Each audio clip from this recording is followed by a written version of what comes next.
now says, to a new focus to how Malawians are going to move from, to irrigated agriculture. And I feel like if it is backed properly with consistent investment, it could be a transformative reform in the agricultural sector. They can extend it, investment in even water resources, investment in water infrastructure, and even all other local extension services is needed here. And like we always emphasize, education is important, because some of these farmers do not still understand how to, do not still understand new ways of farming. Most of them are still dependent on subsistence and persistence ways of, farming. So I think food crisis in Africa is we talked up is about food, but I think it's not really just about food.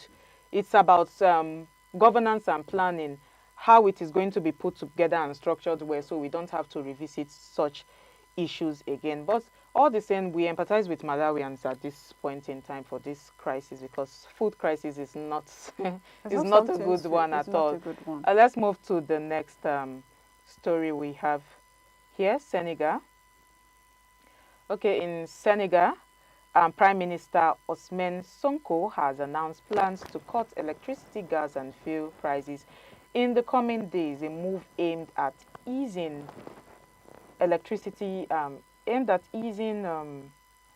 tensions. Okay, sorry about that. A move aimed at easing mounting social tensions over the rising cost of living. The government says the decision will involve reallocating public spending to provide relief for households and small businesses hit by soaring energy costs. More than 70% of households in Senegal use prepaid meters and have complained that their electricity credits now run out faster, deepening pressure on family budgets. The announcement comes after weeks of public demonstrations by small business owners demanding transparency in utility pricing. Senegal is banking on the start of domestic gas production to help lower long-term energy costs and strengthen local industries. However, the timing of the announcement has unsettled investors. It coincided with an International Monetary Fund mission in Dakar to negotiate a new loan program following the suspension of a previous $1.8 billion deal over undisclosed debt.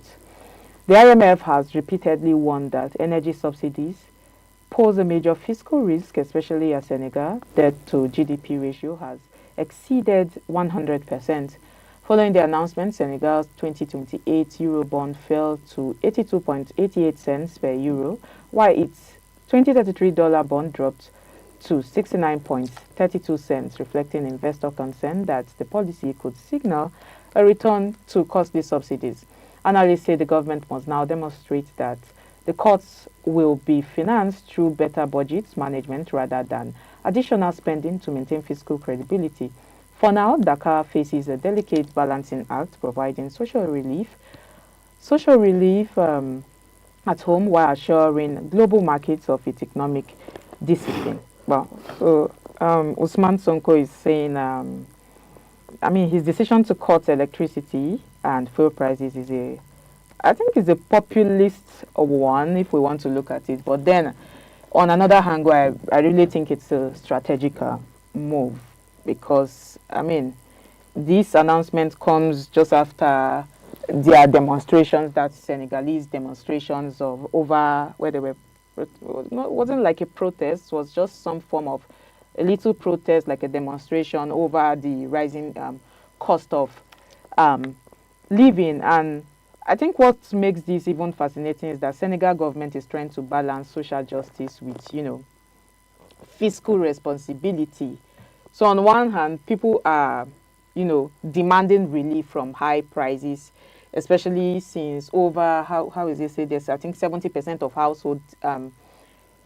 households use prepaid meters, and many claim that the rising, cost of living and all of these things is as a result of this, and their electricity is vanishing faster than it used to before. So on another hand, international investors and the International Monetary Fund, IMF, are raising eyebrows because Senegal's debt to GDP ratio is, has surpassed 100, percent, especially when they talk of cutting electricity or energy prices through subsidies. And according to IMF, it could worsen the fiscal state of the country. It could worsen their situation. And since the market is, reacting negatively, especially when it comes to Eurobond and all of those investor fear, I mean, it's also signaling stronger, how should I put it? It's also signaling more fears from investors because checking the economic instability of Senegal at this point in time, investor may not want to come in. I mean, but then there's a political standpoint that Sonko is trying to play here. He's trying to play something here that by easing household burdens, by, easing some of these things, buying social legitimacy and whatnot, it could ease it. But what about Senegal's energy standard on, global ratings at this point in time? That's where we should look at. But over time, I don't know, we've seen subsidies. When it comes to subsidies, let's take for Nigeria, for instance. Nigeria have depended on, subsidy for a long time, especially when it comes to the oil sector. And until recently, when the new president came on board and then he removed subsidy and we saw what it has done for us. I mean, according to the Tinubu's regime, it's bringing a lot of things back to the country. It's bringing a lot of money back to the country and it's according to them, these monies are going to be, used for other things like school, roads, power, and a whole lot of things.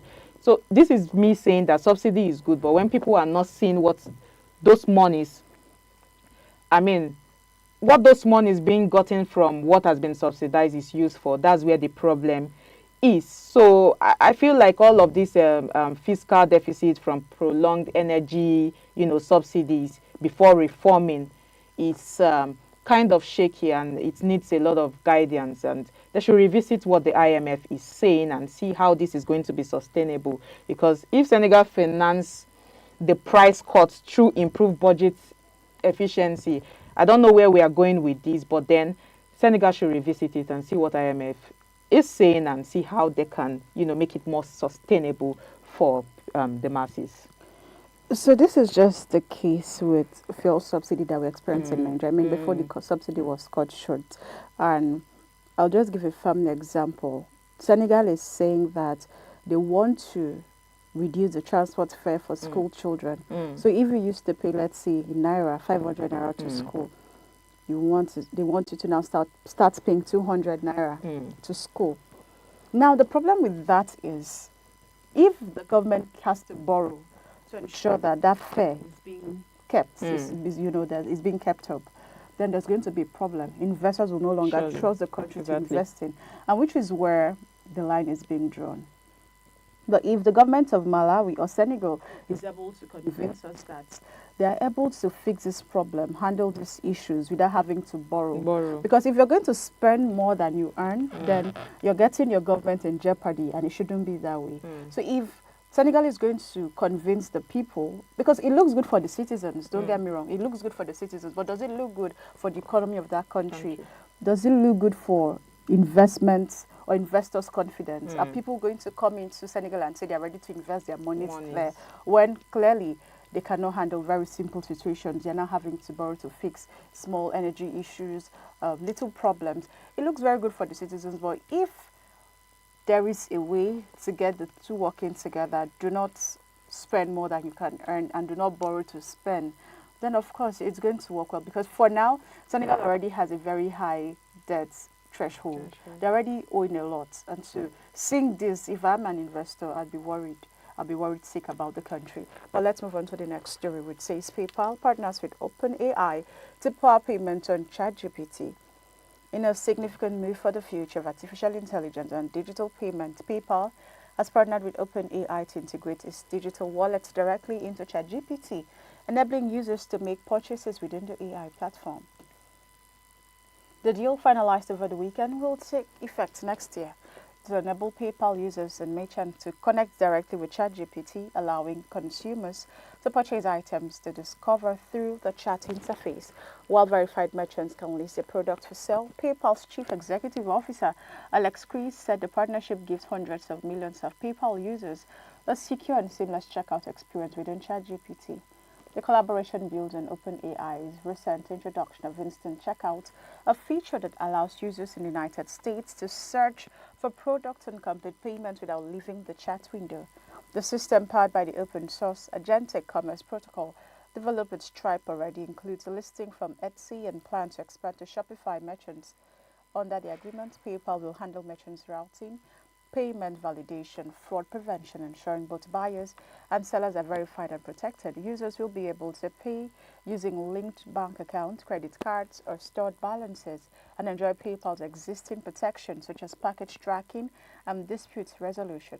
With this partnership, PayPal strengthens its role as a key player in AI-powered e-commerce, combining its vast merchant network with ChatGPT's reach of more than 700 million weekly users. It marks another step in OpenAI's effort to make ChatGPT a personal shopping assistant, redefining how people find and purchase products in the digital age. Okay, so first we see a collaboration, and then we see how AI is being upgraded every single time. There's a lot of updates happening around our e-commerce, and it's good to see this collaboration. But I know that one question that would be on the mind